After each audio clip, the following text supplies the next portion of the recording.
Artemisinin-based malaria treatments are saving millions of lives. Thanks to artemisinin, the most effective drug, artemisinin. Reduce deaths thanks to miracle drug artemisinin and artemisinin combination therapies.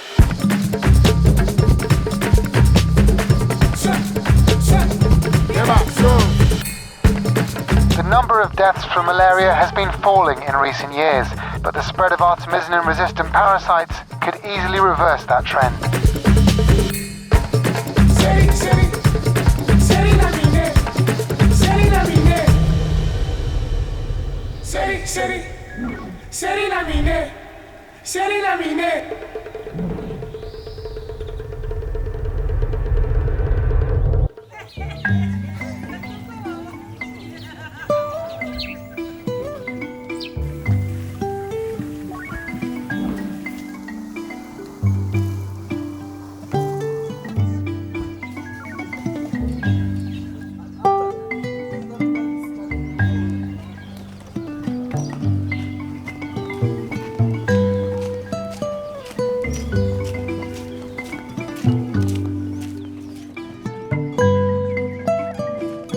umubyeyi w'abana 8 ariko ntuye hano Ruhanga mu mudugudu wa Ruhanga akagari ka Gitaro.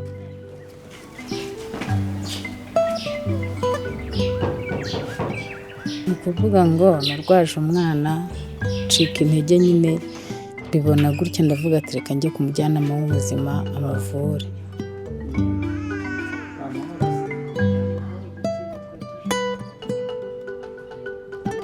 Akaba ariyo mpamvu abarwayi bagenda bisubiramo, umurwayi warwaye muri uko kwezi mu kundi kwezi n'ubundi akaba yagarutse.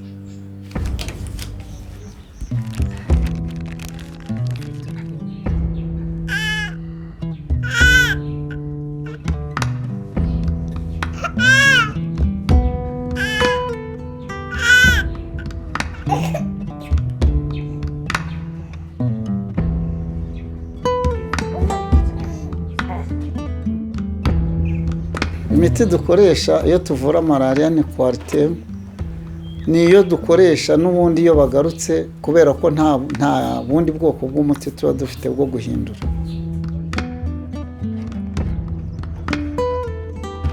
Kuyu mwana hari hashize ibyumweru 2 byonyine n'ubundi tumuvuye malaria, tugiye kumwohereza ku ivuriro ryisumbuye kugira ngo bamufashe.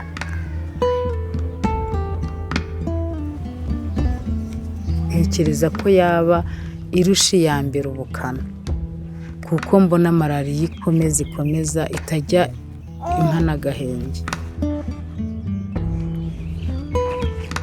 Impamvu iri gutera kuzamuka kw'abarwayi ba malaria dutekereza ko bishobora kuba biterwa n'ubwiyongere bw'imibu bwabayeho mu buryo budasanzwe, noneho tukanatekereza ko iyi miti dukoresha imibi ishobora kuba yaramaze kuyimenyera.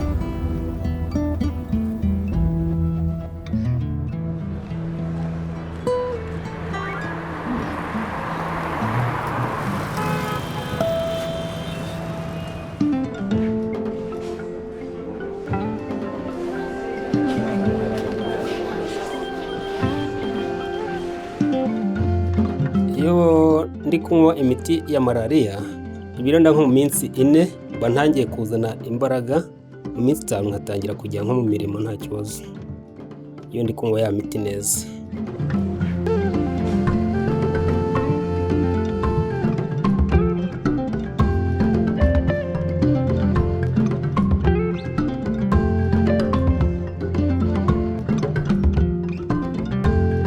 Maze gupima rame iyo umurwayi imwe nsanga ni ari positif, ni ukuvuga positif bivuze iki? Umurwayi afite malaria. Yego turababona cyane nyuma y'ibyumweru 3 après 3 akagaruka tukamubonamo ya bwa bwoko n'undi bwa malaria twari twabonye mbere, nanone nyuma y'ibindi byumweru 3 akongera akagaruka. Tumaze kubona kese nyinshi. Here we are using Coartem.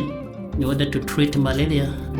I think that it is the parasite has changed the way that he attack patients, or the resistance of parasites to the medicines that we are using to treat malaria today.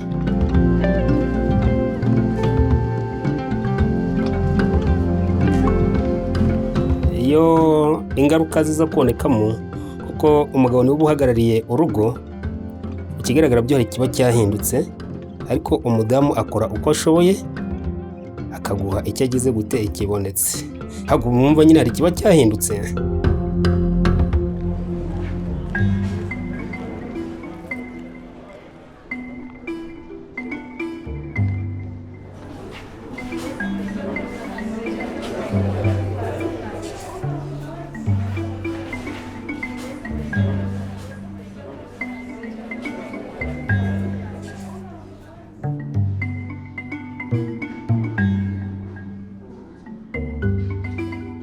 Yewe umwana ukuntu yaje ameze, umwana yafashwe n'uburwayi bwo kwikubita hasi. Yikubise hasi arinera aragagara, nubwo bahise baduhamagariza ambirasi iratuzana itugeza ahangaha. Yvonne, ubu ngubu surumva umeze ute? We had a case of a 16 years old female which came in a state of confusion and fever. So we came to conclusion it was cerebral malaria and sepsis. Yarayirwaraga tukamuvuza bisanzwe umwana agakira. Y'ubu ngubu ugenda kubona ikazi.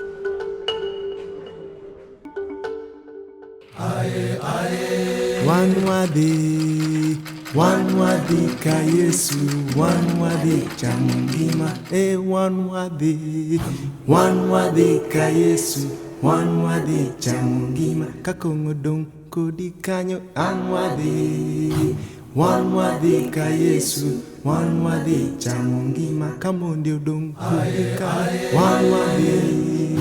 wanwadi ka Yesu, wanwadi cha mungima.